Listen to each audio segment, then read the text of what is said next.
See you sa Calgary. Yeah, see you po. Guys, it's 12 na dyan sa Philippines. Ba't gising pa kayo? Napanood nyo si Ja? Yeah. Nakita ko yung performance niya ng Part of Your World. Sabi niya, paa. What's that word again? Paa. Anong madalas ginagawa ko sa room? Tabay nga. Siyempre, nandito yung bed. Parang busog na ako.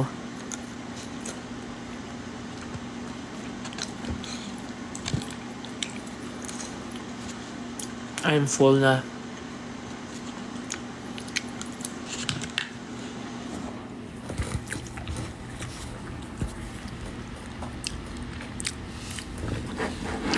Yung flowers ko ba matutuyo na? Kailangan ko na dagdagan ng water. Guys, thank you talaga. Thank you talaga. Nakita ko yung mga videos nyo, comments nyo dun sa performance ko with Sir David Foster. Until now, grabe. Yung notification ko, grabe, sobrang sabog. Sobrang sabog yung notification ko. And sobrang daming mga casuals din, yung mga nagko-comment. Tama, tas ipopromote ko yung SB19. Tama yan. And then, dami ko rin mga nakikitang mga international accounts. Tapos hindi naman sila naka-follow. Parang mga random talaga. Tapos pinopost nila yung videos. And nire-repost din nila. Sobrang dami. Sobrang dami. Grabe, ang lala. Grabe. Thank you. Thank you so much. Until now, di pa rin ako makapaniwala talaga. Like, super amazing feeling. Alam mo yung feeling na para kang nasa movie. Yung performance namin talaga. Yung during the performance, para kang nasa movie. Ganun yung exact feeling. It's like a movie. Tapos parang binigyan ka ng one chance. Binigyan ka ng one chance to perform. Parang ganun talaga. Very movie yung feeling. Amazing.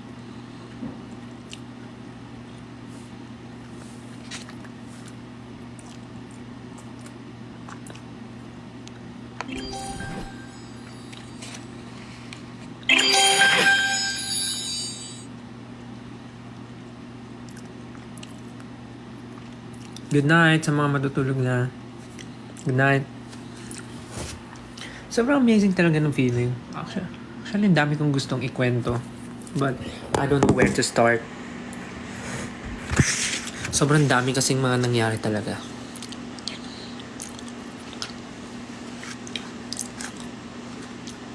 Kasi ba magkwento ako?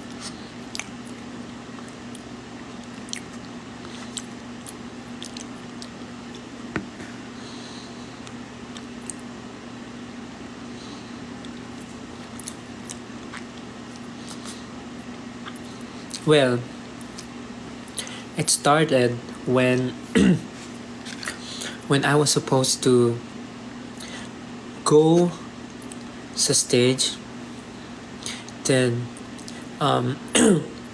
rehearse my spot, yung 3 songs for the front act. And so yun nga, nasa waiting area, nasa dressing room, and then the staff called our team, kasi nga sabi I can start with the sound check na for the 3 songs. So when we go up na dun sa stage, nakita namin si Sir David Foster. He's playing the piano that time. And I was like, oh, he's still rehearsing. So maybe I need to standby muna sa gilid. So, pero nagulat ako, bigla niya yung tinawag. Tapos sabi niya, do you have your ears on? So tinatanong niya kung suot niya na yung in-ears ko. Sakto kasi, going sa stage, suot ko na yung in-ears ko. So sabi ko, yeah, I have my ears on. Then sabi niya, do you want to try the song? Tapos parang ako nagulat talaga ako. Sabi ko, what song? ko, what song?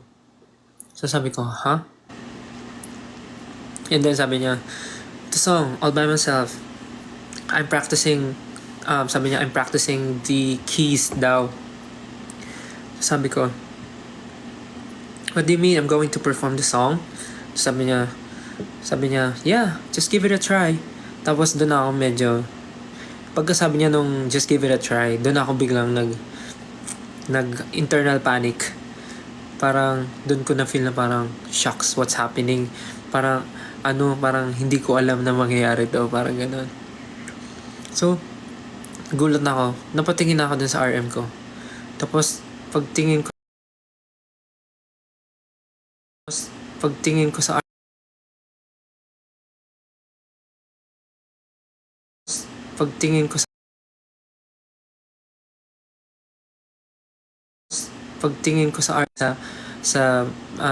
tawag dito sa staff ng show, sa mga producer and everything, hindi rin nila alam yung nangyayari. So parang lahat kami walang alam sa nangyayari. Parang lahat kami nagkakatinginan dun sa sinabi ni Sir David. And then doon nag-start na sabi niya, pakinggan mo tong part na to. Pinarinig niya sa akin yung dulong part, yung don't wanna live by myself anymore. Yung part na yun yung pinlay niya. Sabi niya, yun daw yung tandaan ko, parang practicein ko na yung part na yun. So pinlay niya, tapos kinanta ko yung part na yun. Tapos after noon, bigla na lang sinabi niya, so do you want to perform this song tonight? Do you want to perform this tonight? Gumanon siya. Tapos hindi ko alam anong sabihin ko. Sinabi ko lang, if it's okay with you, sir. Tapos biglang sabi niya, yeah, you sound great. Let's do this tonight. Bigla siyang gumanon. Tapos ako parang wala na atrasan. Parang nakapag-go na ako. So hindi ko alam kung anong ginawa ng universe, paano mangyari yon. But sabi ko, nung pagpunta ko ng dressing room, sabi ko, nag-pray kagad ako. Sabi ko, Lord, bagong ano ba to? Bagong challenge ba to? Or ano ba to? Anong plano niyo, Lord? Alam ko blessing to, Lord, pero kaya ko ba to? Parang ganyan yung iniisip ko. Pero siyempre, di ba sabi nila, pag may binigay sa'yo, ibig sabihin, kaya mo. Kasi binigay sa'yo, hindi naman sa'yo bibigay kung hindi mo kaya. Kung problem man yan or anything. So, sabi ko na lang talaga sa backstage, nag-pray ako, sabi ko, Lord, kaya na po bahala sa performance ko tonight. Parang himbis na kabahan lang ako dun sa performance na All By Myself, kinabahan na rin ako dun sa 3 songs ko for the front act. Kasi naghalo-halo na talaga yung naghalo-halo na yung iniisip ko. So talagang gulong-gulo na yung utak ko that time. So inintay ko lang dumating si Coach Brennan para manghingi lang ako ng mga pointers, parang ganun. Nanghingi ako ng advice. Tapos ayun nga, kailangan mag-vocalize and everything, mag-practice. So grabe. And then yung the rest is history na. Hindi ko na alam paano namin naitawid yung show. Hindi ko alam paano ako nakapag-perform. Basta nung spot ko nung front act, yun, nag-perform ako nung song. Yung 3 songs pinperform ko is yung All I Ask, Room, and yung Defying Gravity. Tas after nun, sobrang kinakabahan na ako. Kasi next na nga nun yung All By Myself. Tapos nung performance na ng All By Myself, sobrang walang-wala ako sa sarili ko nun. Grabe.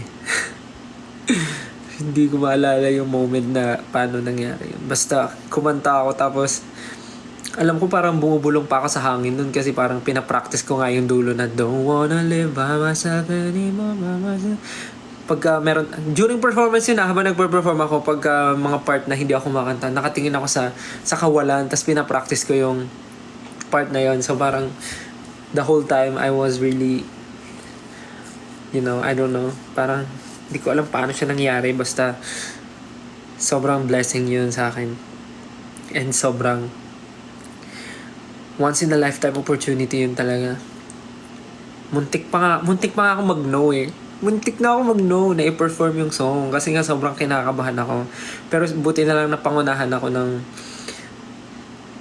something inside me na parang go ko yung kanta. ituloy ko. So yun, kaya ganun ang nangyari. And ayun, after nun, pagbaba ka ng stage, yung the whole team, we were celebrating, we were jumping, we were shouting, we're very happy. Sobrang saya nung feeling. Lahat kami nagtatalunan talaga. Alam mo yung feeling na parang nanalo kayo sa competition, parang ganun, nanalo kayo ng 1,000,000 sa loto, parang ganun yung feeling, sisigawan kami lahat, and we were all, happy, and sobrang siya, ikikip ko talaga yung moment na yun. Like, I will forever cherish that moment. Sobrang saya.